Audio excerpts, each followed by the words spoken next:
दारिद्र्याच्या खाणीत चालाय वहिनी. तो तेव्हा, पण आता हिरा झालाय तो हिरा. वहिनी, हिऱ्याची पैदास दारिद्र्याच्या खाणीतच होते. राज मानत नाही, राज मानत तर तुमच्यासारख्या घमंडाची पैदास होते. बोलू नको.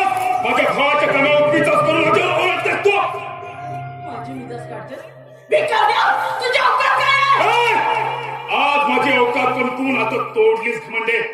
जवानीची हौस पूर्ण करण्यासाठी तू माझ्या भावाशी लग्न केलंस, त्याला फसवलंस. त्याच्या हिश्श्यावर डल्ला मारून तरुणाचे जीवन उद्ध्वस्त करणार आहे का? नीट नराधम भावाची कपटी घमंडी बनणार कळणार का? तू तर गरीब तरुणांच्या लटके तोंडाने लबाड लोंबल्यास. ओरडाचं नाही मॅडम, नरदा फाटेल.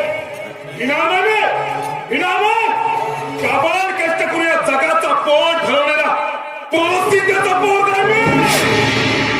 रक्त पिणारा पुत्र्याचा